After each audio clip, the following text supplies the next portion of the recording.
Alright, I'm here with the tall Glee boy. No, so just a joke.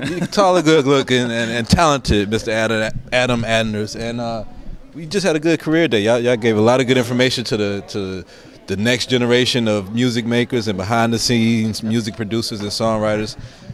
Can you tell me, like, when you look back at your career, was there somebody that did that for you that gave you that extra push, that little bit of knowledge that helped you get, through the breakthrough? I think there's a couple. I think there's always somebody along the way in different stages of your career. I think in the beginning it was like I studied jazz, and my professor really encouraged me to go after it. And I think that's the difference between being a teacher or going after the dream, And he just felt like, go do it now and try it, and I did. And then once I got past that point, then there was somebody else, an artist that I played bass for, who encouraged me as a songwriter, and then it just keeps going like that all along the way, I think.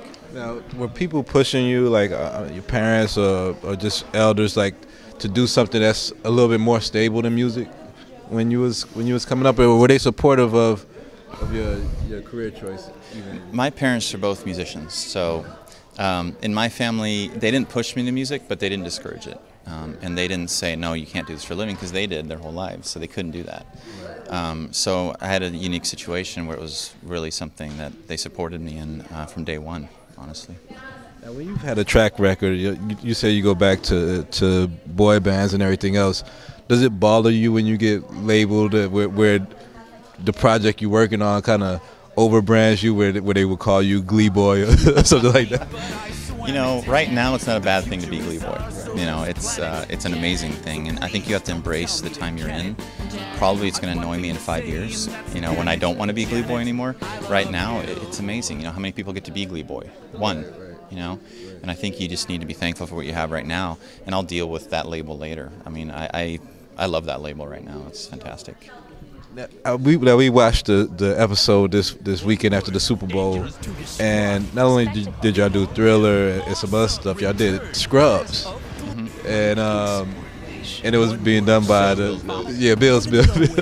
And is it always y'all style to kind of like flip some stuff and have like the guys attend a singing song that was written with.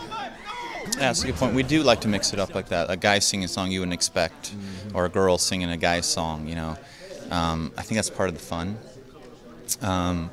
But I think, like we've been talking about today, you have to reinvent. You have to be, in front of everything, and what's the next thing. And for us, since we're dealing with past hits or current hits, there already is one on the radio, so we got to do something different with it. Right. What's our, like right now we're #1 with Firework. Well, it's different than Katie's version. And it's a testament to the song that it can be done that many ways and do well. Now, my last question. I mean, you're working in Hollywood, have a hit show, but you're also an artist, composer yourself. Do you get time? I mean, you have a hectic work schedule, pushing out all those songs. Do you have I want to work on this? Do you have time to step away and work on something else when you're working on a project like that? You have to be more selective. I have my own artists like Red does, that's signed to Universal, so I work on that.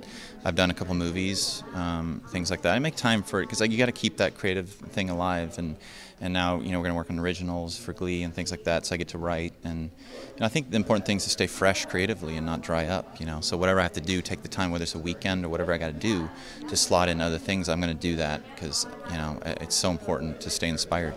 Okay, now, and can any of your new fans? I know you got hundreds of thousands of fans already, but can any of your new fans follow you on Twitter, or do you have a Facebook fan page, or how can they keep up with the amazing Adam Anders? Both. At Adam Anders is my Twitter, and I do not give away secrets, but you can get some inside scoop on all the things we're doing, and also I have a Facebook, Adam Anders. Just look me up.